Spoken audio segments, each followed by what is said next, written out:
رب ذوالجلال کے ببرکت نام سے شروع کرتا ہوں جو دلوں کے حال جانتا ہے۔ بنی اسرائیل میں ایک نوجوان تھا، بہت خوبصورت اور نہایت پاک باز۔ وہ نوجوان ٹوپیاں اور ٹوکریاں بنا کر بیچتا تھا۔ ایک دن بازار میں ٹوپیاں بیچتے بیچتے بادشاہ کے محل کی طرف نکل پڑا۔ محل میں ایک حسین شہزادی کی اس پر نظر پڑی تو اس نے اپنی خادمہ کو بھیج کر اس نوجوان کو بلوا لیا۔ نوجوان نے سمجھا کہ شاید شہزادی صاحبہ نے کچھ خریدنا ہے۔ وہ خادمہ کے ساتھ محل میں داخل ہوا تو خادمہ دروازہ بند کر کے باہر چلی گئی اور شہزادی برہنہ حالت میں سامنے آ گئی اور بولی، اے حسین نوجوان، میرے قریب آ اور میری خواہش پوری کرو۔ نوجوان نے کہا کہ اے شہزادی، اس رب سے ڈر جو بڑا بے نیاز ہے۔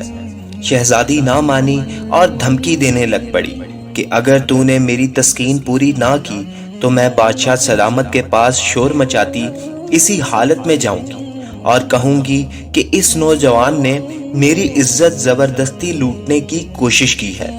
اب نوجوان بڑا پریشان ہوا اور کچھ سوچ کر بولا، اچھا مجھے نہانے کی اجازت دی جائے تاکہ میں صاف ستھرا ہو جاؤں۔ شہزادی بولی، ٹھیک ہے، پر یہاں نہیں نہانا تم نے، کیونکہ تم بھاگ جاؤ گے۔ تم اس خادمہ کے ساتھ 40 فٹ اوپر محل کی چھت پر جا کر نہاؤ۔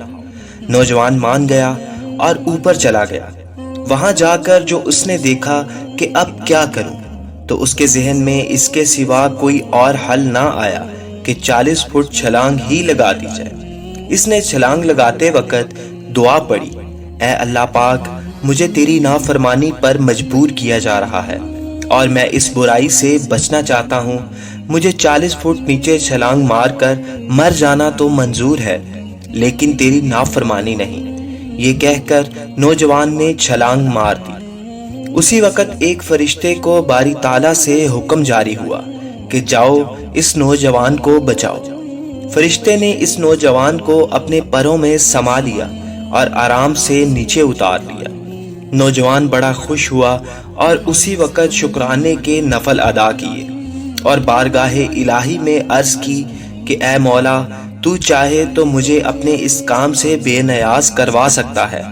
اے میرے رب، مجھے تو کچھ عنایت کر تاکہ میں آرام سے بیٹھ کر کھا بھی سکوں اور تیری عبادت بھی کر سکوں۔ اس کی درخواست قبول ہوئی اور وہی فرشتہ جس نے اس کو بچایا ایک سونے سے بھری بوری لا دی۔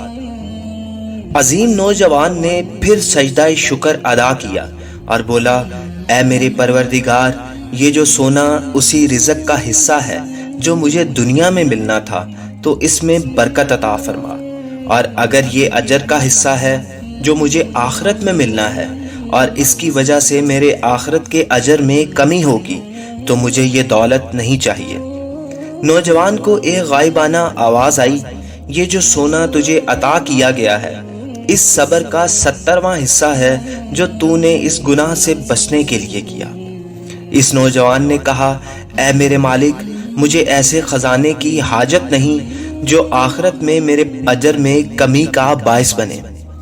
چنانچہ نوجوان نے جب یہ بات کہی تو سارا سونا اسی وقت غائب ہو گیا۔ ان سبق آموز واقعات کا مقصد ان سے کچھ سیکھ کر اپنی زندگی کا حصہ بنانا ہے۔ آپ نے دیکھا اس نوجوان کا کیسا توکل تھا اللہ کی ذات پر، اور آج ہم نے اپنا توکل کھو کر اس کا غضب اور غصہ مول لے لیا ہے۔ آج ہمیں کثرت سے استغفار کی ضرورت ہے اور اپنا توکل ایسے ہی مضبوط کرنے کی ضرورت ہے تاکہ کل کو ہم فتنوں کا سامنا کر سکیں۔ معزز ناظرین، ہم کوشش کرتے ہیں اور کرتے رہیں گے کہ تمام دیکھنے والے اور محبت کرنے والوں کو کچھ نیا دکھا اور سمجھا سکیں۔ اگر آپ ابھی بغیر سبسکرائب کیے ویڈیو دیکھ رہے ہیں تو نیچے سرخ بٹن کو دبا دیں اور ساتھ گھنٹی کے بٹن کو دبا دیں۔ اس سے آپ کو ہر روز ہماری ویڈیوز ملتی رہیں گی۔ اپنا اور اپنے چاہنے والوں کا خاص خیال رکھیں۔ اللہ ہم سب کا حامی و ناصر ہو۔ فی امان اللہ۔